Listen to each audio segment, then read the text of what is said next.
J'essaye de revenir en vidéo avec une vidéo simple à filmer et normalement simple à monter, ce qui ne me donne absolument aucune excuse pour vous la poster. Il s'agit d'un book haul parce que depuis le temps où j'ai pas filmé, je dois vous avouer que j'ai acheté peu de livres, mais l'air de rien, suffisamment pour faire un book haul. Clairement, je vous présenterai pas tous les livres que j'ai achetés depuis le dernier qui date au moins d'il y a un an, facile, puisqu'au moment où je filme cette vidéo, nous sommes en début 2023, début d'année 2023. Et j'achète vraiment quasiment plus de livres puisque je passe ma vie à la bibliothèque et que c'est franchement sympa pour économiser de l'argent. Donc il y a peu de nouveaux livres chez moi. Mais tout de même, Noël est passé par là, que ce soit cette année, enfin année 2022, aussi l'année dernière, puisque c'est à peu près sûr que des livres que j'ai reçus en fin d'année dernière ne soient pas présents sur cette chaîne, et auquel cas, de toute façon ça fait suffisamment longtemps, vous les avez oubliés.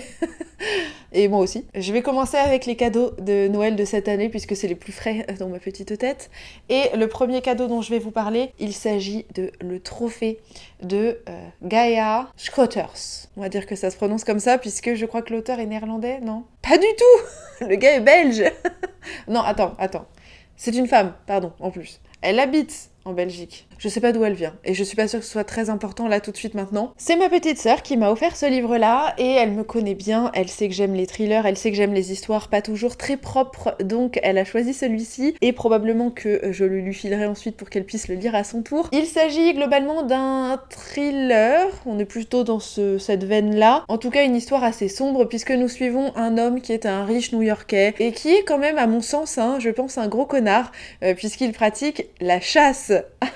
Désolée si vous avez des proches chasseurs ou si vous êtes chasseur vous-même, je ne comprendrai jamais ce loisir qui est de tuer des animaux comme ça. Et pourtant, je bouffe de la viande, donc on peut se dire oh, quelle hypocrite, oh là là, elle mange de la viande et en plus elle critique les chasseurs alors qu'elle ne chasse pas sa propre bouffe. Oui, j'en suis parfaitement consciente, oui. C'est vrai que si moi je devais aller chasser ma propre bouffe, probablement que je mangerais pas de viande, tout simplement. Voilà, ça c'est pour ma propre dissonance cognitive. Mais le fait est que chasser pour du loisir, en tout cas pour du plaisir, c'est quelque chose que j'ai du mal à saisir. Voilà, quand on n'a pas le choix et que c'est notre seule façon peut-être de se nourrir, je peux parfaitement l'entendre. Mais si vraiment c'est juste un gros délire de se dire tiens je vais ramener une tête d'animal empaillée pour l'ajouter à ma collecte, non franchement j'ai pas le truc là, je comprends pas. Même juste aller chasser du sanglier pour se divertir, franchement aller faire un tennis, aller mater un film ou jouer au Scrabble sera un peu moins dangereux pour tout le monde. Bref, ça c'était mon laïus sur la chasse, pas forcément très nécessaire mais il est là. On suit donc à une personne qui pratique la chasse, qui pratique une chasse on va dire de luxe, puisque dans ce livre-ci le mec part chasser le rhinocéros noir qui est le dernier animal qu'il manque à sa collection de gros cons, et donc il obtient un permis pour aller chasser cet animal. Manque de peau pour lui, mais manque de peau aussi pour le rhino. Il se fait buter par d'autres personnes et donc il doit revenir les mains bredouilles. Et on va lui proposer sur place un autre type de chasse, visiblement pas conventionnel du tout. Moi je suppose une petite chasse à l'homme,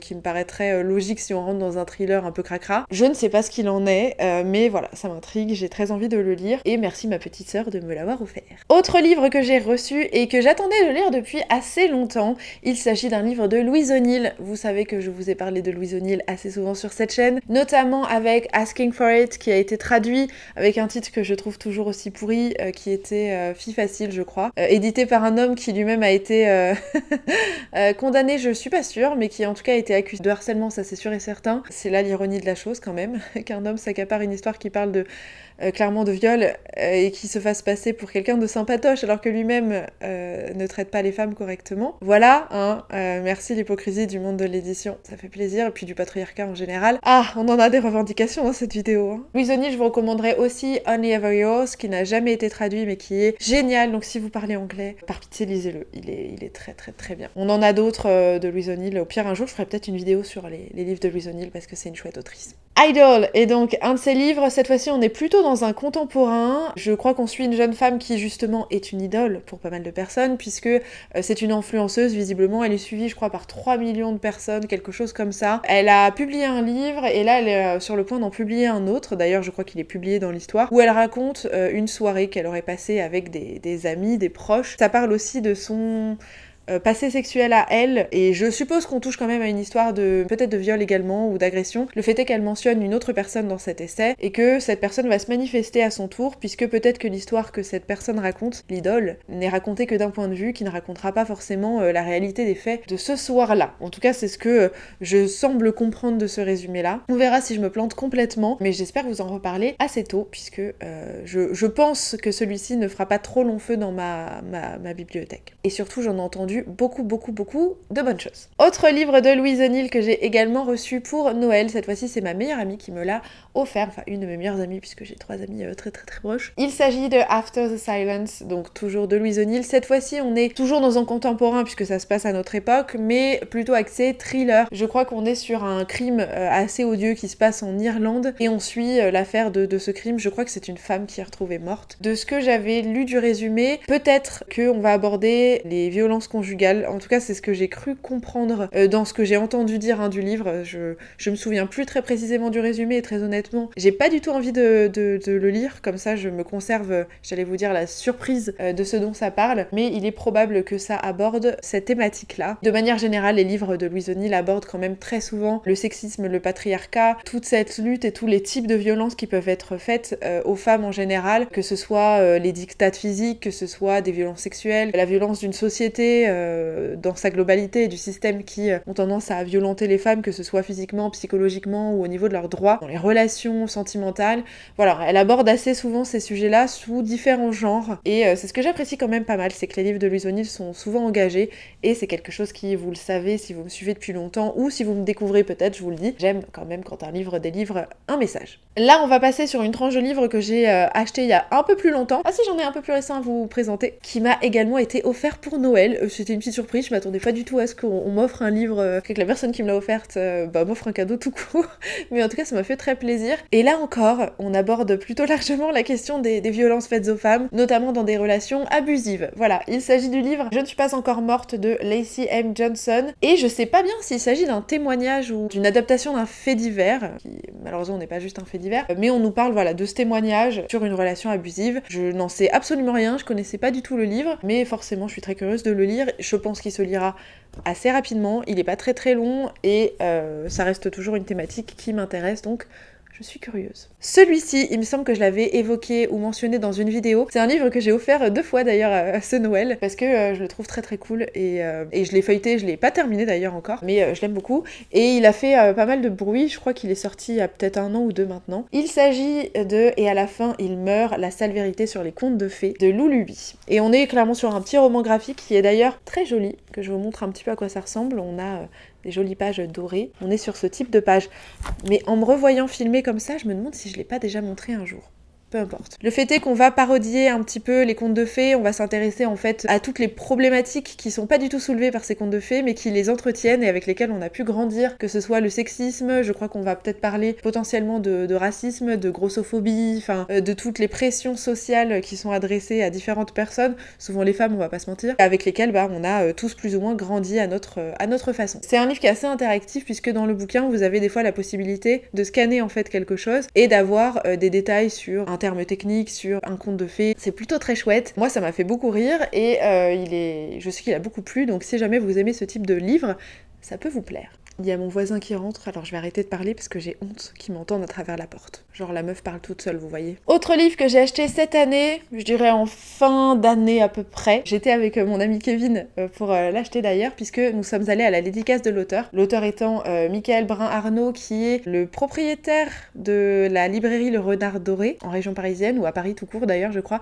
J'y ai jamais foutu les pieds, mais je sais que c'est hyper populaire, hyper connu. Je l'ai vu passer des millions de fois, enfin j'abuse. Vraiment très souvent sur Instagram. Donc il a écrit son livre qui s'appelle Mémoire de la forêt, les souvenirs de Ferdinand Taupe, qui est très connu, hein. J'en parle, mais je pense que la majorité des personnes qui ont ouvert Instagram, TikTok ou même YouTube ces derniers mois l'ont déjà vu passer un peu partout, parce que c'est un énorme succès, il a énormément plu. C'est un roman plutôt adressé à un public jeunesse, hein. On n'est pas sur du jeune adulte, mais plutôt du jeunesse. C'est un livre qui est apparemment assez touchant, qui a pas mal d'illustrations que je vais essayer de vous trouver par ici. Voilà, pour vous montrer une petite illustration, on est sur ce type-là, c'est très joli, c'est très poétique. Tout ce que je sais de cette histoire, c'est qu'on est sur des animaux qui interagissent entre eux, qui vivent dans une forêt, comme des animaux normaux. Parmi ces animaux, vous avez un renard qui tient justement une librairie dans laquelle les animaux de la forêt peuvent déposer un livre qu'ils ont écrit pour qu'il soit un jour acheté par un autre animal, par quelqu'un. Et donc, parmi ces animaux qui déposent un livre, il y a une taupe qui a apparemment déposé un livre il y a quelques temps, mais qui a oublié ce livre, ou en tout cas qui ne sait plus de quoi quoi ça parle, qui parle de ses mémoires à lui. Et le problème, c'est que le moment où il veut récupérer son propre livre, un autre animal l'a déjà acheté et est parti avec. De ce que je crois, on est sur la recherche de cet animal et de ce livre. Je crois qu'on aborde quand même largement la question d'Alzheimer, de cette maladie, de la perte de mémoire, de la maladie en général, je pense, et de comment on la traite, des conséquences qu'elle peut avoir, et de l'entourage également quand il l'accompagne. C'est des thématiques qui, je pense, forcément vont me marquer et me toucher, parce que même si moi j'ai pas vécu celle-ci en particulier, malgré tout, le fait d'accompagner mon papa dans son cancer et dans son cas le décès, c'est quelque chose qui forcément peut être similaire dans ce livre-là, et je trouve très cool d'aborder ce type de thématique auprès d'un public jeunesse. C'est très compliqué d'aborder ces sujets et c'est surtout très important, et je trouve ça très bien de le faire à travers le prisme d'une histoire. Celui-ci, je sais pas bien si j'en ai parlé, mais il s'agit de L'école des soignantes de Martin Winkler. C'est plus ou moins une suite du Cœur des femmes, toujours de l'auteur. Le Cœur des femmes, qui est un livre que j'ai adoré, qui parlait d'un médecin généraliste, il me semble, quand même, avec une spécialisation dans la gynéco, qui accompagne des femmes au quotidien dans leur parcours, et c'était l'occasion de parler des femmes, du patriarcat au niveau médical, beaucoup, même de manière générale, des violences obstétriques, des violences gynécologiques, de l'IVG, de la sexualité, enfin voilà, tout un tas de sujets qui étaient hyper intéressants. C'est un bouquin qui m'a profondément marqué, qui je pense m'a même marqué en tant que femme et qui a enclenché pas mal de choses. Et donc l'école des soignantes, il me semble qu'on est sur la suite avec le vécu d'un autre personnage qu'on découvre dans Le Cœur des femmes qui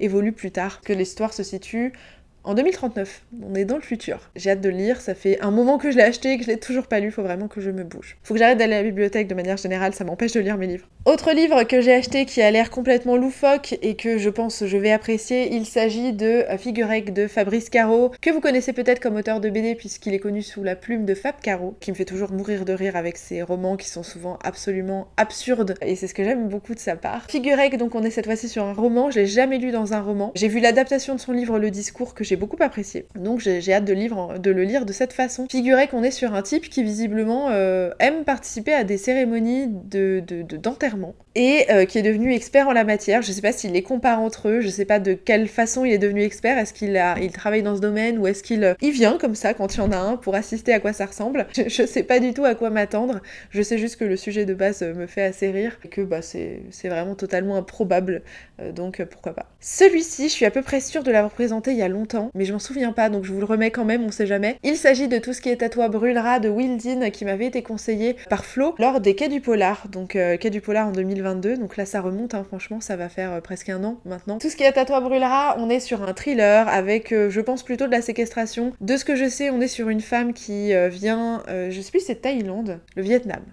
Je me suis plantée. Qui a été ramenée en Angleterre par son compagnon actuel. Je sais pas trop dans quelles circonstances elle est venue, si elle a été leurrée ici, si elle était parfaitement d'accord ou pas. Le fait est que le résumé me laisse entendre que visiblement, en tout cas à l'heure actuelle, elle est pas forcément très bien là où elle est et qu'elle a pas vraiment le choix d'être là où elle est. Elle va visiblement essayer d'échapper à ce quotidien et à la personne qui la retient prisonnière, qui semble être son compagnon dans le résumé, et elle va apparemment être aidée par une autre jeune femme dans ce récit-là, donc on est vraiment sur une histoire je pense, de violence conjugale, potentiellement sexuelle, je n'en sais rien, de sororité avec cette entraide entre ces deux femmes qui va se produire. Je sais qu'il a énormément plu, il m'a été fortement conseillé, donc il faut que je le lise.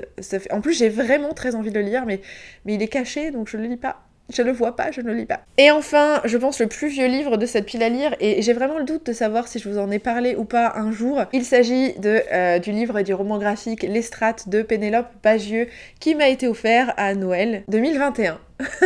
Ça fait plus d'un an que le truc attend. Et je voulais vraiment le lire en plus à l'époque, et non, je l'ai rangé.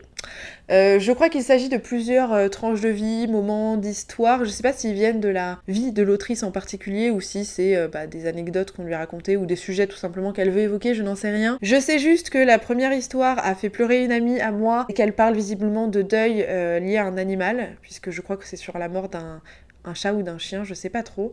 Mais du coup, j'avais trop envie de le lire, mais je savais pas que ça allait parler de ça. J'ai moins envie de l'ouvrir là, comme ça tout de suite, parce que j'ai pas forcément envie de pleurer. Je sais que je le lirai de toute façon, puisque ça m'intéresse. Je garderai juste mes chats très proches de moi pour leur faire un câlin après. Voilà, comme à chaque fois que je vois une histoire où un animal ne survit pas. Donc Les Strates de Pénélope Bagieux, j'ai hâte de le lire. Je dis ça, mais ça fait un an que le truc est là. Mais il faut vraiment que je me le mette en évidence pour me forcer à le lire et à vous en parler une fois que ce sera fait. Voilà pour ce book haul. Vous voyez, c'est à peu près les livres que j'ai eus en 2022, fin 2021 à peu près. Mais mes bibliothèques débordent l'air de rien, il faudrait que je refasse un tri dans ces livres que j'ai depuis des années, que je me dis je vais lire et qu'en fait je n'ai jamais ouvert et que je lirai probablement jamais parce que ça me prend de la place. Mais vous voyez que j'achète plus beaucoup. J'achète vraiment si j'ai très envie de lire ce livre, et même quand j'ai très envie, finalement il attend. Ma consommation s'est quand même vachement calmée et j'en suis plutôt contente, et je pense que mon compte en banque l'est aussi. Alors on va pas se mentir, hein, je compense le non-achat de livres par de l'achat de vêtements, c'est pas forcément mieux. J'espère que vous avez passé en tout cas un bon moment devant cette vidéo, j'espère vous la poster bientôt. C'est facile à monter donc ça devrait aller. Et je vous dis à bientôt et merci d'avoir regardé cette vidéo jusqu'à la fin si c'est le cas.